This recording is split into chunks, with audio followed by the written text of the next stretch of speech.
दोस्तों, ठेकेदारी हटाओ राष्ट्रीय संयुक्त मोर्चा की आज इस नॉर्थ एमसीडी की पहली मीटिंग है। ये अभी हमने पिछले 1.5-2 महीने तक ईडीएमसी में अलग अलग वार्ड में जाकर के, अलग अलग जोन में जाकर के सभी नेताओं से बात करके सभी यूनियनों को एकजुट करने का काम किया है, उनके एकीकरण का काम किया है। उसी श्रृंखला में आज आपके बीच में आए हैं, इस उम्मीद के साथ कि आज 18 अक्टूबर 2021 का ये दिन यहाँ के कर्मचारियों के इतिहास में लिखा जाए। अभी मेरे सामने 2 साथियों ने अपनी बातें रखी। एक विकास जी ने कच्चे कर्मचारी के रूप में अपनी बातों को और अपनी समस्याओं को उजागर किया, और एक पक्के कर्मचारी संजय रेड्डी साहब ने अपनी समस्याओं से हमें रूबरू कराया। और ये बातें हमने इनसे इसलिए सुनी कि कहीं ऐसा तो नहीं कि अलग अलग एमसीडी के अंदर अलग अलग तरीके की समस्याएं हों, लेकिन मुझे इनकी बातों को सुन करके ऐसा लगा नहीं कि समस्याएं अलग अलग हैं। सच्चाई ये है कि तीनों के तीनों जो हमारी एमसीडीज हैं उनमें कमोबेश कच्चे कर्मचारी और पक्के कर्मचारियों की सभी समस्याएं एक जैसी हैं।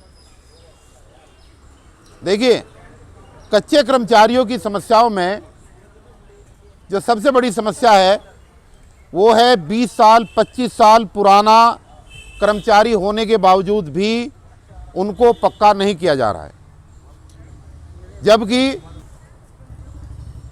सुप्रीम कोर्ट का ये रूल है, देश के सबसे बड़े अदालत का ये रूल है कि जिस कर्मचारी को 8 महीने लगातार काम करते हुए कहीं पर भी किसी विभाग में हो गए, उस कर्मचारी को 8 महीने यानी कि 240 हाजिरी कंप्लीट होने के बाद में उसको पक्का हो जाना चाहिए।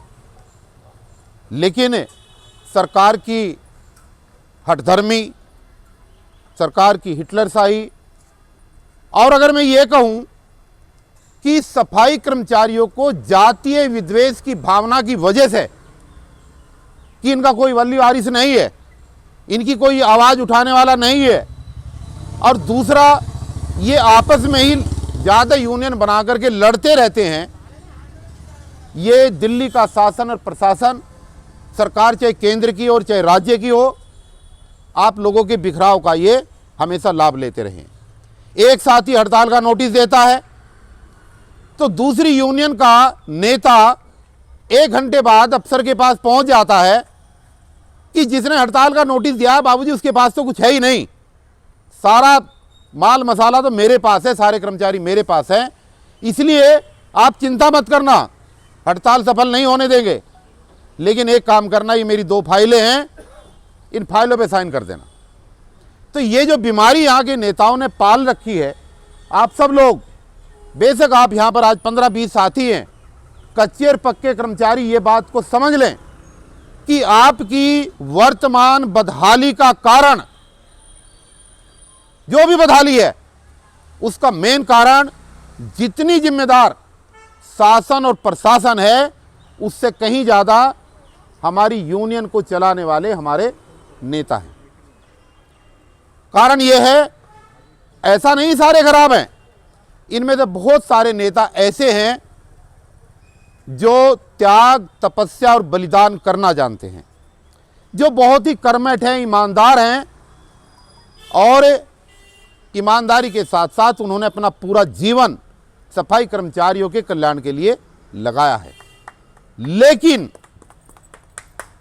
लेकिन उन अच्छे लोगों के अच्छे कामों पर कुछ बुरे लोगों ने ऐसे पर्दा डाल दिया है कि अच्छे लोग भी अच्छे कामों को कर नहीं पा रहे हैं। जब बुरे लोगों की संख्या ज़्यादा हो जाती है जिस समाज के अंदर, तो अच्छे लोगों की जो है किए हुए कामों पर मिट्टी पड़ जाती है।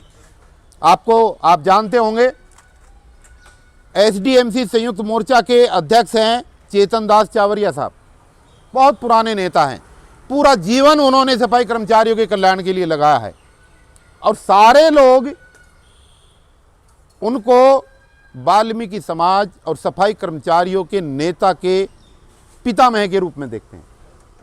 लेकिन कितना दुर्भाग्य कि जिसको हम पितामह कह रहे हैं, जिसको हम पितामह की उपाधि दे रहे हैं, जिस दिन वो चेतन दास चावरिया जी अपने जीवन के 40 साल नौकरी के पूरे करने के बाद में रिटायर हुए, हमारे उस पितामह को ही 1 रुपये का टर्मिनल बेनिफिट नहीं हुआ। तो अगर अपने पितामह कहे जाने वाले व्यक्ति की ही ये दुर्दशा इस विभाग के अंदर है कि जिसको आप पितामह कह रहे हैं उसी को सरकार 1 रुपये का चेक नहीं दे रही रिटायरमेंट के टाइम पे, तो आप जैसे नौजवान साथियों को ये समझना पड़ेगा कि आने वाले समय में आप लोगों के हालात क्या होने वाले हैं, क्या होने वाले हैं। और ये सब जो है ये इस वजह से हो रहा है क्योंकि हमारे बीच में कुछ लोगों ने अपनी यूनियन के नाम पर और सामाजिक संगठनों के नाम पर सामाजिक काम करने और सफाई कर्मचारियों का कल्याण कराने की बजाय अपने घर भरने और सुबह को 6 बजे झाड़ू ना लगाना पड़े, ये बात मैं बड़े होश में कह रहा हूं, किसी से डर के नहीं कह रहा हूं कि 90% नेता इसलिए नेता बने हैं यहां पर ताकि उनको अपना काम ना करना पड़े। 90% नेता यहां पर इसलिए नेता बने हुए हैं ताकि अपने घर के 4 लोगों को भी नौकरी दिलवा दें। जहां एक सैलरी आती है, नेताओं के घरों में 4-4 लोगों की सैलरी आ रही है और उन चारों में से या उन 5 में से या उन 3 में से एक भी आदमी झाड़ू लगाने सुबह नहीं जाता है। तो तुम तो अपने घरों में बैठ करके यूनियन के नेता बन करके ना खुद झाड़ू लगा रहे और ना तुम्हारे परिवार का मेंबर झाड़ू लगा रहा। 1 लाख रुपए तुम्हारे घर में आ रहे हैं और इस भोले भाले समाज के गरीब सफाई कर्मचारियों का तुम खून चूस रहे हैं। इसलिए आज पहली मीटिंग के अंदर मैं ऐसे तमाम नेताओं से हाथ जोड़ करके अपील कर रहा हूं, हाथ जोड़ करके अगर मेरी आवाज उन तक जाए कि अभी वक्त है, सुधर जाओ। तुम्हारे कर्मचारियों का विश्वास तुम्हारे ऊपर से उठ चुका है। कर्मचारी नेताओं को नेता मानना बंद कर दिया है क्योंकि कर्मचारी को यह पता है कि उसकी बदहाली हो रही है, वहां पर नेतागिरी चमकाई जा रही है और उनके विकास का, उनके बच्चों का और उनके आने वाले समय में किसी तरीके का विकास होने वाला संभव नहीं है। आप सोचिए कि जिस बच्चे को, जिस युवा को आज 20 साल काम करते हुए हो गए, पहली बात तो युवा रहा नहीं, युवा कहेगा उसकी उम्र ही 45 साल हो गई है और अगर उसकी सही समय पे शादी हो गई होगी तो आज उसके घर में उसकी बेटी या बेटे की उम्र भी 20-25 साल हो गए होंगे। जिस व्यक्ति को मात्र 12,000 रुपये सैलरी के प्रति माह मिल रहे हैं, उसकी जवान बेटी घर में शादी के लिए बैठी है, वो 12,000 रुपये में अपनी बेटी की शादी कैसे कर पाएगा? वो 12,000 रुपये की सैलरी लेकर के अपने बच्चे को पढ़ाई के लिए अच्छे स्कूल में कैसे भिजवा पाएगा? ये आप सब लोगों को सोचना है कि आप अपने बच्चों का, अपनी बेटी का, अपने बेटे का, अपनी घरवाली का, अपने परिवार का भविष्य अगर इन दुकान चलाने वाले नेताओं के हाथों में दे करके रखेंगे तो आपका कभी भी भला होने वाला नहीं है। इसलिए आपको ये सोचना पड़ेगा, आपको ये समझना पड़ेगा कि जब तक, देखिए पूरे देश में आप चले जाएं, कश्मीर से लेकर के कन्याकुमारी तक जितने भी बड़े बड़े विभाग हैं सब मेरे साथ जुड़े हुए हैं। रेलवे तक का विभाग जो देश का सबसे बड़ा विभाग, वहां पर क्या होता है? एक संगठन होता है, एक संगठन के अंदर सारे कर्मचारी मेंबर होते हैं। जब कोई गड़बड़ होती है तो प्रशासन को नोटिस दिया जाता है, वहां पर हड़ताल होती है और समस्याओं का निवारण एक दिन के अंदर हो जाता है। लेकिन यहाँ क्या है? यहाँ पर एक ही जाति के लोग, सिर्फ एक ही जाति है ना भाई, जाति विशेष के लोग झाड़ू लगाने का काम कर रहे हैं। एक ही जाति के लोग एक ही मंच पर आने को तैयार नहीं है। वो एक यूनियन बना करके अगर काम करते तो ये आज बदहाली किसी भी कर्मचारी की नहीं होती, नहीं होने वाली थी। और अभी भी हम इनको समझा रहे हैं। देखिए, मैं बहुत दिन से इस काम में लगा हुआ था। मैं और मेरा भाई राजेश घाघट काफ़ी लंबे समय से इस काम पर लगे हुए थे। हम लोगों को जाकर के समझाने का काम कर रहे हैं कि दुश्मन की ताकत अगर बहुत बड़ी है तो दुश्मन की ताकत को धराशायी करने के लिए हम सब लोगों को एक जगह आना पड़ेगा। मैं बड़ा दुर्भाग्य के साथ और अफसोस के साथ ये बात कह रहा हूं कि नॉर्थ एमसीडी के अंदर दीपक पिहाल जी के, रणवीर चावरजिया जी के और मेरे खुद के बलराज बहुत जी के प्रयास करने के बावजूद भी यहां की यूनियन के लोग एक जगह बैठने के लिए तैयार नहीं है। तो मैं यहां के कर्मचारियों से पूछना चाहता हूं कि अगर वो लोग यूनियन आप लोगों के चहुमुखी विकास के लिए चला रहे हैं तो उनको एक साथ मिलकर के काम करने में क्या दिक्कत हो रही है? वो क्यों एक साथ बैठ करके काम करना नहीं चाहते हैं? सीधा सा अर्थ है कि वो इसलिए एक साथ बैठना नहीं चाहते क्योंकि शासन और प्रशासन के साथ जो उनकी मिलीभगत है वो मिलीभगत उनकी खत्म हो जाएगी। क्योंकि ठेकेदारी हटाओ राष्ट्रीय संयुक्त मोर्चा इस बात का ऐलान करता है और कर रहा है पिछले 3 महीने से कि हम अपने कर्मचारी से मात्र 3 रुपए एक दिन में लेंगे। 3 रुपए यानी कि 100 रुपए प्रति माह, और उस 100 रुपए प्रति माह के चंदे के हिसाब से ही हम आपका बड़े से बड़ा काम कराने का काम करेंगे। यहाँ के नेता क्या कहते हैं कि हमें चंदे की जरूरत नहीं है, हमारे पास इतना टाइम नहीं है कि हम 100 रुपए का चंदा काटने के लिए एक कर्मचारी के पास जाएं। उनको तो काटने के लिए बकरे और मुर्गे चाहिए।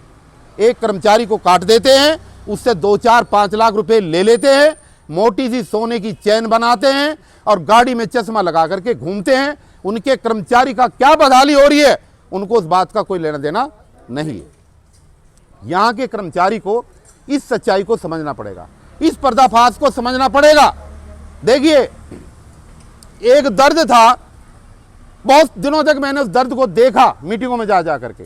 सफाई कर्मचारी लोग ये कहते थे हम तो अकेले हैं, हमारा तो कोई साथ नहीं देता, हमारी कोई सुनता नहीं, वाल्मीकि समाज के होने के नाते सरकारें हमारी सुनती नहीं।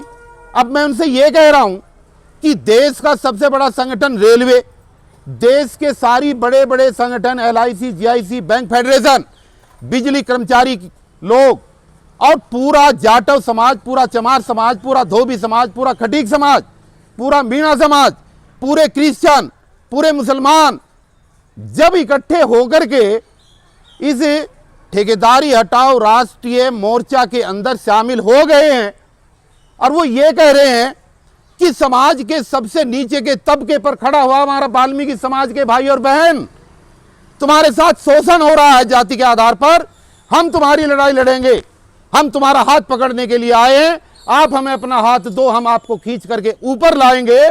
तो जब ये बात आपकी यूनियन के नेताओं को बार बार चिल्ला करके कही जा रही है तो फिर क्या कारण है कि वो एक मंच पर आने के लिए तैयार नहीं है? ये सोचने का विषय है।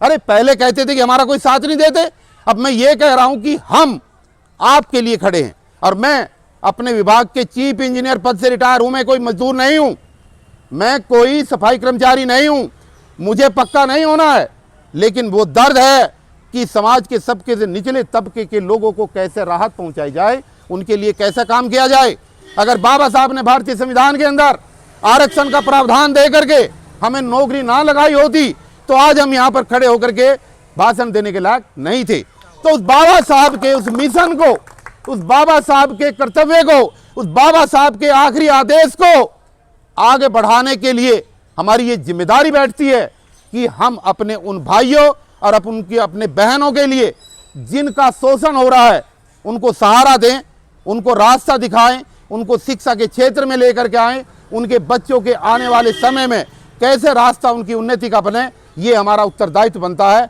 हम उस उत्तरदायित्व की पूर्ति करने के लिए आ रहे हैं। हम यहाँ पर किसी कच्चे कर्मचारी को पक्का कराने की एवज में यहाँ पर लाखों रुपए ठगने के लिए आपके बीच में नहीं आए।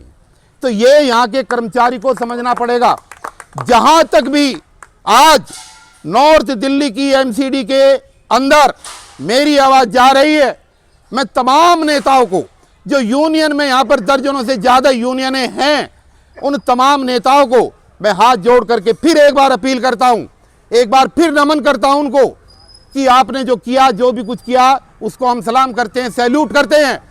लेकिन आज 18 अक्टूबर 2021 के बाद यहां पर या तो संगठन के नाम पर काम किया जाएगा और नहीं तो इनकी सबकी दुकानें बंद करा दी जाएंगी, जो यहां पर बंद दुकानें चला रखे हैं। दुकानों को नहीं चलने दिया जाएगा, बाबा साहब के मिशन को ध्वस्त नहीं होने दिया जाएगा, दिल्ली के सफाई कर्मचारी को रोड पर लावारिस नहीं छोड़ा जाएगा और सुप्रीम कोर्ट के ऑर्डर के अनुसार जिन भी कच्चे कर्मचारियों को, विकास जी आप समझ लें, जिन भी कर्मचारियों को 8 महीने नौकरी करते हुए हो गए हैं, अरे क्या तमाशा बना रखा, कभी कहते 96 का बैच, कभी कहते 98 का बैच।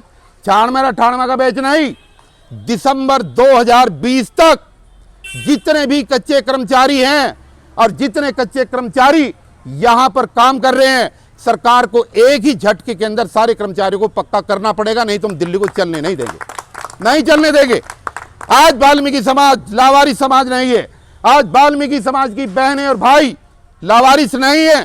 सरकार मेरी बात को समझ ले, आज पूरे देश का बहुजन समाज उनके साथ खड़ा हुआ है, ईंट से ईंट बजा देंगे और इस दिल्ली को बंद करा देंगे। अब ऐसी हड़तालें नहीं होंगी कि एक दिन हड़ताल हुई, कभी कलम बंद और कभी टूल डाउन, और अगले दिन नेता अंदर कुर्ता पजामा पहन के गया और गिटर पिटर करी और बाहर, और फिर टेलीफोन करके जोनों में, वार्डों में टेलीफोन कर रहे हैं कि भैया वो हमने हड़ताल तो खत्म कर दी और देखो इनको काम पे लगा दो। दरोगाओं को टेलीफोन किए जा रहे हैं, सारी रिपोर्ट मेरे पास है। भाई क्यों तो तूने हड़ताल करी थी और क्या तूने ले लिया, और तूने अगर नहीं लिया तो जो चुपचाप लिया उसको बता दे, और अगर चुपचाप लिया है तो तेरे पेट में वो हजम नहीं होने देंगे हम किसी भी सूरत में, ना फेडरेशन के नाम पर और ना संयुक्त मोर्चे के नाम पर। कोई संयुक्त मोर्चा फेडरेशन नहीं होगा। आज के बाद अगर होगा तो ठेकेदारी हटाओ राष्ट्रीय संयुक्त मोर्चा होगा, जिसके नेता रणवीर चावरिया जी होंगे, जिसके नेता बलराज बहुत जी होंगे, जिसके नेता पूरी दिल्ली के दीपक पिहाल जी होंगे। इनकी सबकी दुकानें बंद करा के छोड़ूंगा मैं, ये याद रखना आज। तो मैं आप सभी कर्मचारियों से ये अपील करता हूं, देखिए 25 तारीख का प्रोग्राम है, 25 अक्टूबर का। भाई अगर हमने कोई गुनाह कर रहे हो, हम तो केजरीवाल जी से ये पूछने के लिए जा रहे हैं। मुझे पता है लोग भ्रमित कर रहे हैं, वो कह रहे हैं कि केजरीवाल को क्यों घेरा। भाई केजरीवाल के हाथ में थोड़ा ही है, हमने केजरीवाल को इसलिए घेरा कि तेरे हाथ में अगर एमसीडी के कर्मचारियों का भविष्य नहीं था तो फिर तूने अपने घोषणा पत्र में क्यों लिखा था कि सफाई कर्मचारी की मौत हो जाएगी तो मैं 1 करोड़ रुपए दूंगा। तूने अपने घोषणा पत्र में क्यों लिखा था कि जितने कच्चे कर्मचारी हैं मैं सबको पक्के करूंगा। तुझे जब बुद्धि नहीं थी कि एमसीडी तेरे अंदर में नहीं है, तू घोषणा क्यों कर रहा है? और अगर जब भी घोषणा कर दी गलती से 2013 में और 14 में 28 एमएलए तेरे पहली बार जीत गए, तो 2015 में फिर तूने वही काम किया। फिर तेरी पूर्ण बहुमत की सरकार बना दी समाज ने, इस भोले भाले समाज ने झाड़ू के चुनाव चिन्ह के नाम पे तेरी सरकार बना दी 2015 में प्रचंड बहुमत के साथ, विश्व रिकॉर्ड के साथ 70 में से 67 सीटें जिता करके तेरे को भेज दिया। फिर तो काम कर देता। उसके बावजूद भी 15 से लेकर के 2020 का 5 साल का पीरियड गया, इस हरामखोर ने कुछ नहीं किया। याद हो तो बता दो मेरे को, वाल्मीकि समाज के लिए। 2020 का फिर चुनाव हुआ, फिर वही घोषणा पत्र में लोगों को बेवकूफ बनाया कि मैं सफाई कर्मचारियों के लिए ये करूंगा, वो करूंगा, ये करूंगा। यही संजय गहलोत हमारे भाई साहब जो सफाई कर्मचारी आयोग के चेयरमैन बने हुए हैं, यही थे जिसने अरविंद केजरीवाल का पुतला फूका था। यही थे ना, इसलिए फूका था क्योंकि ये उस टाइम पे बीजेपी के पालतू कुत्ते थे। भाई जब तुम बीजेपी में हो तो तुम पुतला फूक रहे हो। अब तुम्हें केजरीवाल बहुत बढ़िया लग गया, और अगर तुम्हें केजरीवाल बहुत बढ़िया लग गया तो हम भी उसको माला पहनाने चलेंगे। हम भी इसको 25 अक्टूबर को बहुत सारी मालाएं लेकर के चलेंगे। 25 अक्टूबर से पहले पहले हमारा काम करा दे। हमारे कोरोना काल में 58 जो सफाई कर्मचारी शहीद हुए हैं उनके परिवार को 1 करोड़ रुपए आने वाले 25 अक्टूबर से पहले दिलवा दे। हम नहीं विरोध करेंगे, हम नहीं उसका पुतला फूकेंगे, हम तो माला लेकर के उसका स्वागत करेंगे। हमारी उन 2 बेटियों को, मासूम बेटी एक नागल राय के अंदर और दूसरी त्रिलोकपुरी के अंदर, जिन बच्चियों का बलात्कार हुआ है, उन पीड़ित परिवारों को भी उसी तरीके से मुआवजा दिला दो जैसे निर्भया कांड के अंदर मिला था। वो भी तो हमारी बेटी है, नहीं है? भाई निर्भया कांड हुआ, आप याद करो, जब निर्भया कांड हुआ तो मुख्यमंत्री शीला दीक्षित थी ना, और ये भाई साहब लाला जी ये जा करके इंडिया गेट पे बैठ गए और इन्होंने वहां पर धरना किया और हल्ला किया, क्योंकि सरकार में आना था ना और शीला दीक्षित को हराना था, और कहा कि निर्भया कांड में ये होना चाहिए, निर्भया कांड में ये होना चाहिए, उस परिवार को सरकारी नौकरी लगनी चाहिए, 1 करोड़ का मुआवजा मिलना चाहिए, उनको रहने के लिए फ्लैट मिलना चाहिए। अब शीला दीक्षित ने सोचा कि भाई मामला गंभीर है, इसकी सारी बातें मान ली। निर्भया परिवार को सरकारी नौकरी मिली, निर्भया परिवार को रहने के लिए एक फ्लैट मिला, और निर्भया के हत्यारों को फांसी की सजा भी हुई, सारी चीज आपके सामने हुई। लेकिन जब वही घटना एक वाल्मीकि बच्ची के साथ होती है, हमारी बहुजन बेटी के साथ होती है, तो केजरीवाल की नानी क्यों मर जाती है, हमारे लिए पैसा क्यों नहीं मिलता? सरकार हमने बनाई है, वोट हमने दिए हैं, और निर्भया ने वोट दिया था या नहीं हमें नहीं पता, लेकिन हमारे भोले भाले समाज वाल्मीकि समाज ने एक तरफा झाड़ू का चुनाव चिन्ह पे वोट दे करके तेरे को दिल्ली का मुख्यमंत्री बनाया है। तो जो चीजें निर्भया के लिए हुई वो हमारी बेटी के लिए क्यों नहीं होंगी भाई? तो हम 25 अक्टूबर को क्या उससे मांगने के लिए जा रहे हैं? हम कोई गलत चीज मांगने जा रहे हैं क्या? हम तो उसको उसके किए हुए वायदे की याद दिलाने के लिए जा रहे हैं, और हम संजय गहलोत जैसे व्यक्ति को उसके दोगले चेहरे को शीशे के सामने खड़े होने के लिए देखने के लिए मजबूर कराने जा रहे हैं। एक कहावत है, ए गालिब एक गलती मैंने जीवन भर करी, धूल तो मेरे चेहरे पे थी और मैं आईना साफ करता रहा। यही काम तो हो रहा है। अगर एक केजरीवाल उस समय खराब थे तो गहलोत साहब आज केजरीवाल आज भी खराब हैं। और ये बात मैं इसलिए कह रहा हूं, आप सचेत हो जाइएगा, आपका निशाना सही जगह पे लगने वाला है। प्याल साहब निशाना बिल्कुल सही जगह पे लगेगा, क्योंकि बागडोर सीट पे मैं बैठा हूं और मेरा छोड़ा हुआ तीर आज तक कभी खाली नहीं गया। ये तो क्या, मैंने देश के प्रधानमंत्री और सुप्रीम कोर्ट तक को भी हिलाकर दिखा रखा है। कभी आऊंगा तो आपको बताऊंगा कि मैंने क्या क्या किया है।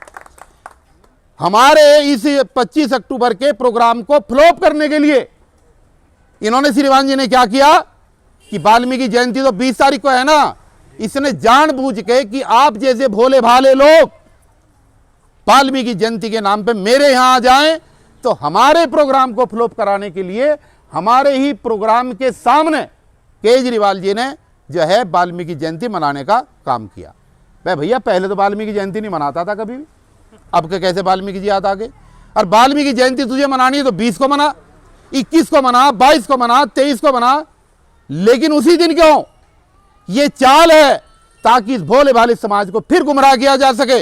इस भोले भाले समाज को वाल्मीकि की जयंती के नाम पर और धार्मिक अनुष्ठान के नाम पर धरने में और प्रदर्शन में जाने से रोका जा सके, और इनको खिलाने पिलाने के नाम पर यहां केजरीवाल के घर पे ले जाया जा सके। इसलिए वाल्मीकि समाज के तमाम सम्मानित साथी पूरी दिल्ली के अंदर जहां पर भी मेरी आवाज जा रही है, इस बात की गांठ बांध लें कि हमने सुना है कि सत्ता में बहुत गुरूर होता है, और हमने ये भी सुना है कि सत्ता में लोग चकनाचूर होते हैं। लेकिन दोस्तों सच्चाई ये भी है कि सत्ता इतनी कमजोर होती है कि जब चुनाव सिर पर होते हैं और वोट लेने का समय होता है तो चुनाव में राजनेता घुटना टेक करके मजबूर भी होते हैं। 2022 में दोबारा चुनाव है। अगर आप लोगों ने अपनी कीमत को समझा, अपने वोट की कीमत को समझा, और बाबा साहब के बताए हुए इशारे पर चले कि आपकी समस्याओं का जो निदान है वो सिर्फ आपकी वोट है। ये वोट इतनी आसान नहीं है जिसको आप दे करके चले आते हैं। इसके बारे में कभी फिर बात करेंगे, लेकिन इस भ्रम में आने की स्थिति से सब लोग बचें। अगर हम जा रहे हैं, अगर हम गलत मांगों को लेकर जा रहे हैं, अगर हम अपनी बलात्कार होने वाली बेटियों के लिए मुआवजा लेने जा रहे हैं तो हम कसूरवार हैं। अगर हम कच्चे कर्मचारियों को पक्का कराने के वादे के लिए जा रहे हैं तो हम कसूरवार हैं। अगर हम ये कह रहे हैं कि एक कर्मचारी रिटायर होता है, रिटायर होने के बाद उसका पूरा पैसा मिलना चाहिए, अगर हम ये आवाज उठा रहे हैं तो हम कसूरवार हैं। और अगर हम ये कह रहे हैं कि पूरी दिल्ली, देश की राजधानी पूरी दिल्ली की गंदगी साफ कराने वाला ये समाज आज झाड़ू लगाते लगाते तमाम बीमारियों का शिकार हो जाता है। अरे सरकार जब सबको मेडिकल की सुविधा देती है, तो इस गरीब कर्मचारी को भी मेडिकल की सुविधा दे दें, ताकि बीमार होने के बाद ये हॉस्पिटल में जाकर के लेट जाए, ये या इसके परिवार का कोई भी सदस्य, उनका फ्री में इलाज हो सके। कम से कम ये तो एक मौलिक अधिकार है, इतना तो दे दो। इसके लिए भी भीख मांगनी पड़ रही है, तो ये बड़ी शर्म की बात है। अगर ये समाज, अगर पूरी दिल्ली के लोग अगर ये समझते हैं कि 25 अक्टूबर को जो हम कहने जा रहे हैं, 25 अक्टूबर को जो मांगने जा रहे हैं, हम गलत हैं और वो सही है, तो बेशक आप उसकी जयंती में चले जाएं। लेकिन अगर आपको ये लगता है कि हमारा उठाए हुए पॉइंट सही हैं और वो लोग एक चंडाल चौकड़ी के तहत समाज को भ्रमित करने के लिए वाल्मीकि जयंती के नाम पर लोगों को बुलाने का काम कर रहे हैं, तो आपको सोचना चाहिए। फिर वहां मत जाना, फिर उस धरने प्रदर्शन में रहना। 25 तारीख को कोई ना कोई अच्छे रिजल्ट निकलेंगे, 100% निकलेंगे। ये मैं आपको उम्मीद और आशा के साथ ये बात आपको बता के जा रहा हूं। बिगड़ी हुई व्यवस्था, दोस्तों, जब व्यवस्था बिगड़ जाती है तो उसमें बहुत सारी चीज़ें होती हैं। हो सकता है 25 को प्रोग्राम में फिर हमें दोबारा प्रोग्राम करना पड़े, लेकिन प्रोग्राम होते रहेंगे। आप एक बात ध्यान रखें कि 25 तारीख निश्चित है, जगह बदलेगी, प्रोग्राम का स्वरूप बदलेगा। चावरिया साहब, 25 तारीख फिक्स है मोर्चे की, हर महीने की 25 तारीख को प्रोग्राम होगा। वो चाहे इधर की एमसीडी में हो, चाहे साउथ वाली में हो, चाहे जमुना पार वाली में हो, 25 खाली नहीं होगी। आपको तारीख पूछने की जरूरत नहीं पड़ेगी, आप सिर्फ इतना पूछना कि इस बार 25 में क्या होने वाला है, बस 25 को फिक्स कर दिया हमने, ठीक है। और अगला निशाना हमारा एमसीडी होगा। अगर ये हमारी बात को मानकर और विधानसभा में विशेष सत्र बुलाकर हम सिर्फ उससे ये कहने जा रहे हैं, वो सफाई कर्मचारियों को पक्का नहीं कर सकता। जो झूठ बोलना था बोल लिया। हम तो उनसे ये कहने के लिए जा रहे हैं कि आदरणीय केजरीवाल साहब, आप अपने पड़ोसी राज्य हरियाणा और अपने पड़ोसी राज्य उत्तराखंड की तर्ज पर दिल्ली के अंदर विधानसभा में एक विशेष सत्र बुलाएं और बुला करके ठेकेदारी प्रथा को बैन कर दें, ताकि एक रास्ता हमारा इधर से क्लियर हो जाए और उसके बाद में हमारा अगला निशाना एमसीडी हो। एमसीडी पे जब भी प्रहार करेंगे तो एमसीडी को उठने नहीं देंगे जब तक मेरा एक कर्मचारी, कच्चा कर्मचारी पक्का नहीं हो जाएगा। और इसके लिए दोस्तों एक चीज और कह के जा रहा हूं, 30 साल हो गए लोगों को। अभी आपके नॉर्थ एमसीडी से एक हमारा साथी रिटायर हुआ है, कच्चा लगा था हवा सिंह, और कच्चे के कच्चा ही रिटायर होकर के चला गया, ठीक है, हुआ ना। अरे जब वो रिटायर होने के कगार पे था, जब उसके रिटायरमेंट के 6 महीने थे या जब उसके रिटायरमेंट होने का 1 महीना था, तो ये यूनियन चलाने वाले नेता ये क्या घास चरने गए हुए थे? जो बातें उसके रिटायरमेंट के बाद में जनता के सामने आई, क्या इनको 6 महीने पहले आंख नहीं खोल लेनी चाहिए थी कि हमारा एक कच्चा कर्मचारी 40 साल बाद रिटायर होने वाला है और वो कच्चा का कच्चा रिटायर होने वाला है? तो इनको शर्म नहीं आनी चाहिए थी कि सारे लोग उसी के नाम से कम एक जगह इकट्ठा होकर के सरकार पर दबाव बनाते कि उस बेचारे को रिटायरमेंट से पहले कम से कम पक्का कर दिया जाता। तो जो लोग इतनी हरामखोरी पे उतरे हुए हैं, जो लोग इतनी मतलब खोरी पे उतरे हुए हैं, ऐसे लोगों से आप जो है क्या उम्मीद करोगे, ये आपके सोचने का विषय है। और उन्होंने आपके जीवन के 30 साल और 35 साल खराब किए। ये बात कह के मैं अपनी बात समाप्त करूंगा। उन लोगों ने, यूनियन चलाने वाले जिन्होंने ठेकेदारी की दुकानें चला रखी हैं, उन लोगों ने दिल्ली के सफाई कर्मचारियों का भविष्य खराब कराने के लिए 30 साल लगाए। और मैं बड़ी शिद्दत के साथ बाबा साहब को साक्षी मानकर आप सब लोगों के बीच में इस बात का ऐलान करता हूं कि मात्र और मात्र मुझे आप 3 महीने का समय दो।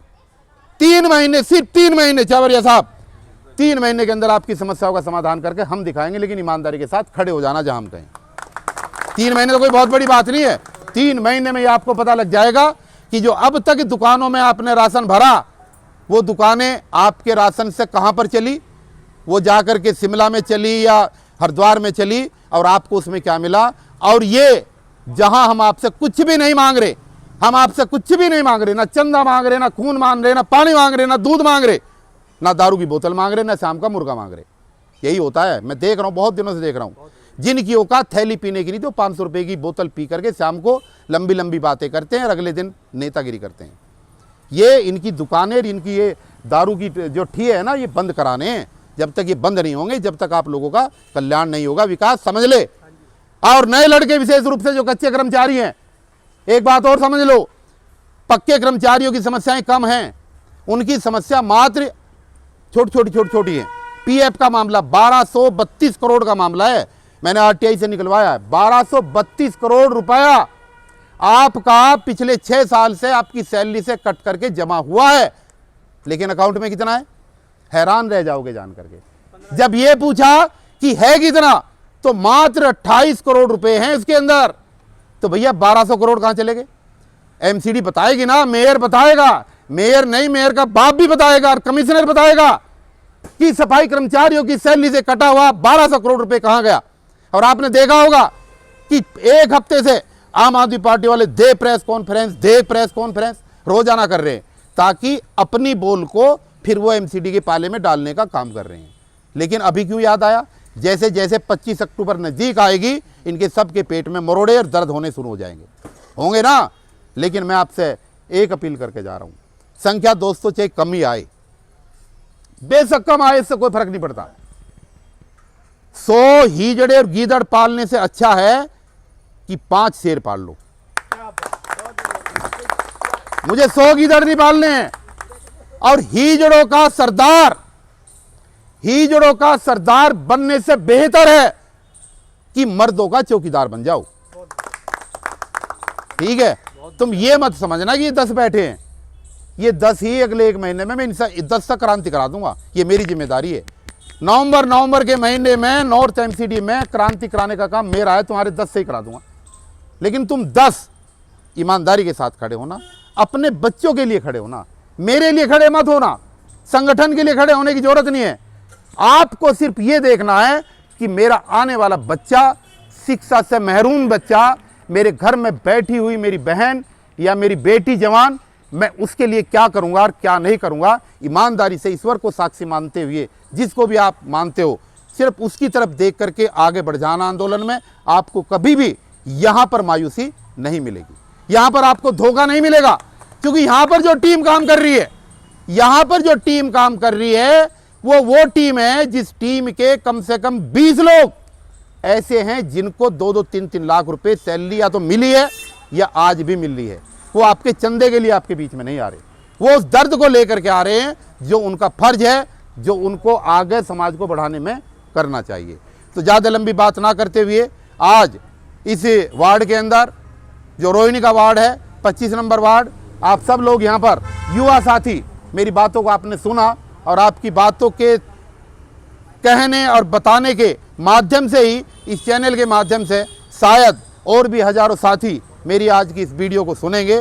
तो मैं एक बार फिर आपसे निवेदन करते हुए कि 25 अक्टूबर 10 बजे सुबह चंद की राम अखाड़ा पर हम इकट्ठे होंगे और वहाँ से इकट्ठे होकर के केजरीवाल जी से सवाल जवाब करने के लिए उसके घर की तरफ बढ़ेंगे। आप सब लोग सादर आमंत्रित हैं, खुद आएँ, अपने बच्चों को लाएँ, अपने परिवार के लोगों को लाएं, अपने रिश्तेदारों को लड़ाएं, क्योंकि ये लड़ाई हमारी पारिवारिक लड़ाई है, किसी एक व्यक्ति की लड़ाई नहीं है। तो इन्हीं शब्दों के साथ सभी को मेरा एक बार फिर क्रांतिकारी जय भीम और नमस्कार उन तमाम दिल्ली की एमसीडी के अंदर काम करने वाले निगम के नेताओं से कि अभी भी समय है, सुधर जाओ और एक मंच पर आ जाओ। अगर आप एक मंच पर आकर के काम करना चाहोगे तो मैं इंजीनियर डीसी कपिल खुद आपका झंडा लेकर के चलूंगा, आप नेता बनो, हम पीछे आपकी अगुवाई करेंगे। लेकिन अगर ऐसा ना किया तो ये फिर ज़्यादा दिन का खेल आपका नहीं है। इसी शब्दों के साथ क्रांतिकारी जय भीम, जय भारत।